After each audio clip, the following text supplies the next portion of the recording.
Welcome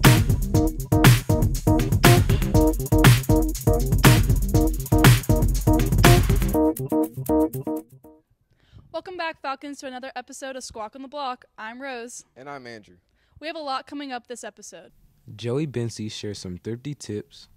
We'll go backstage at the Seussical with Haley. And Tim will introduce us to a couple of the new coaches.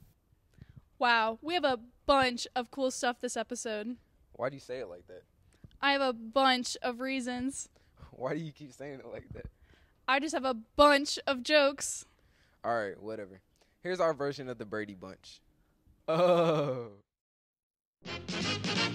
Here's the story of a lovely lady who was bringing up three very lovely girls.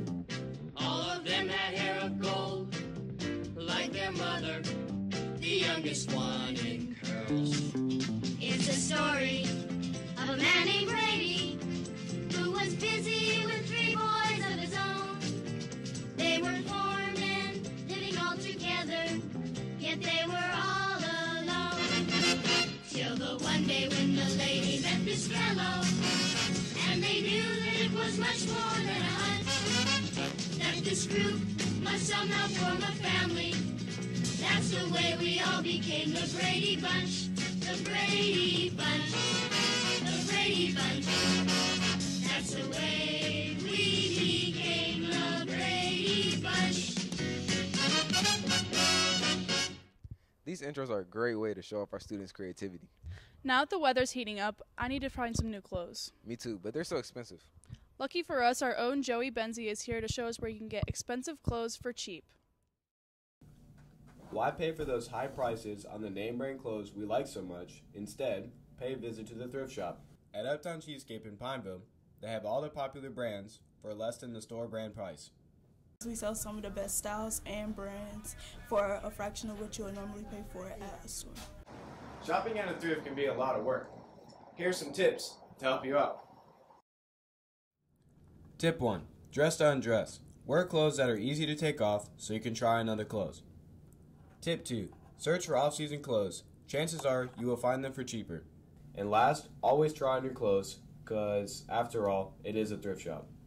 In just 30 minutes, we were able to find these two outfits.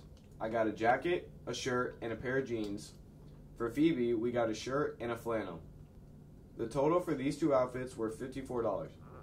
So remember, next time you want new clothes, be sure to check out your local thrift shop first. For Squawk on the Block, I'm Joey Benzy. On March 15th, make sure you visit Cheapskate from 4 to 8 and mention that you're from NAFLA. Your name will automatically be entered into a giveaway, and the winner will receive $25 on in-store credit. Hey Rose, isn't there a musical coming up? Yeah, our school is producing the Seussical. Most people think the actors are the only important parts.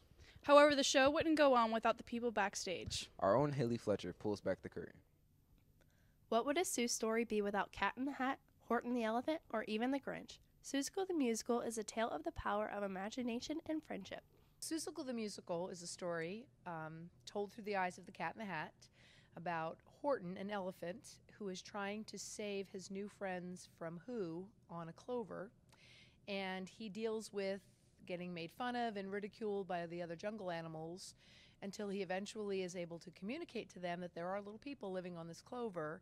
And the story is, I guess, about friendship and loyalty and community and all those good things. And you don't have to be a 6-year-old to enjoy this show because everybody knows Dr. Seuss, so everybody can have a good time enjoying the show. Although some are skilled with acting, dancing, and singing, others just want to contribute a different talent to the making of the show.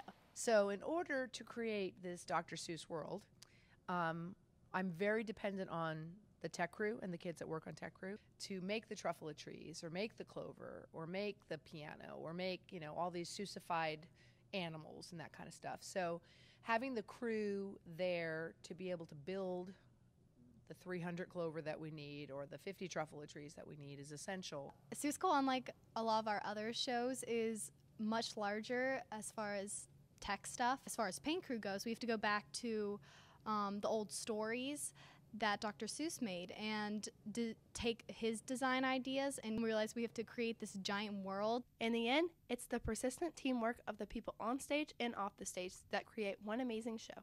For Squawk on the Block, I'm Haley Fletcher.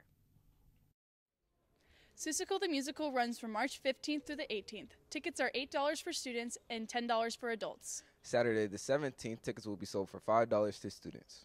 Now we take you from behind the scenes to the sidelines, Where a couple of our spring sports have some new coaches this season. Tim Smith will give us the introduction. Coach Chazin is a new head coach for the NAFO boys varsity lacrosse team this spring. While this is a new role for him, he's a familiar face to most of the team, having led the JV squad the last 2 years. Every young athlete has their own skills and attributes, strengths and weaknesses. So if I know them from the past, we can better understand what their abilities are in the future. With the run to the state finals last year, Coach Chazin looks to build on that recent success.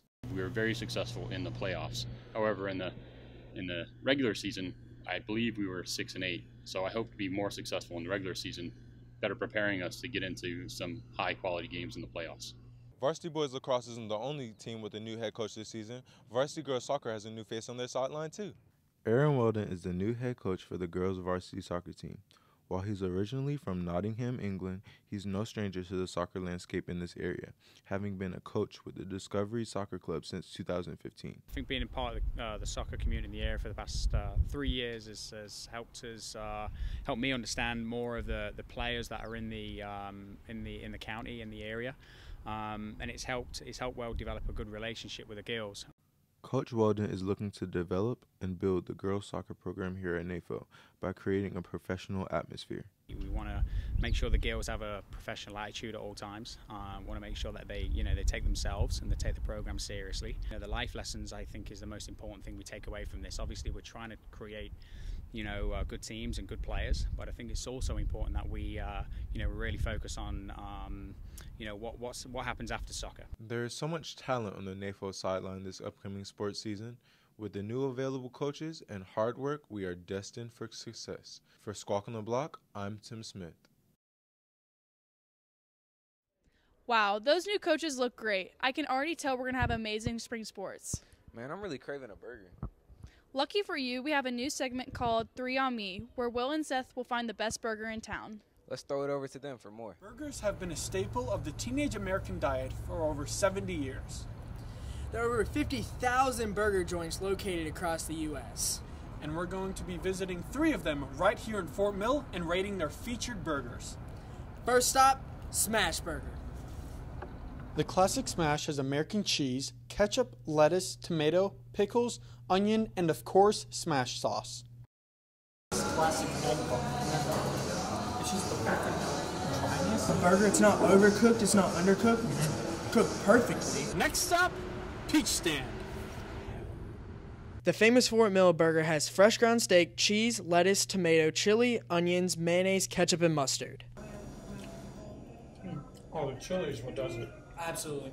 The cheese melted onto the burger is perfect. Let me tell you about this tomato right now. Okay.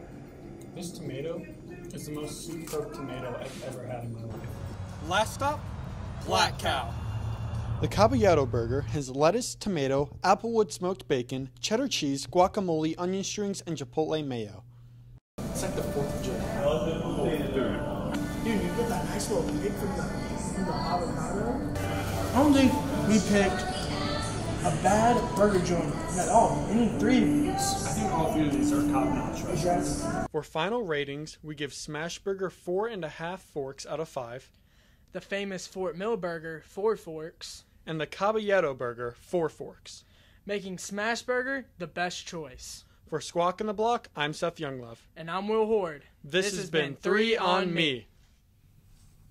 If you have an interest in television broadcast and would like to be a part of the Squawk on the Block crew next school year, be sure to make media technology one of your electives on your course selection sheet. If you have any questions or would like more information on the program, contact Mr. Carroll and E104. Thanks, guys. You can find all 3 of these burger joints on Highway 160 if you ever want a great burger. And that's it for this episode of Squawk on the Block. I'm Andrew. And I'm Rose. See you next time, Falcons.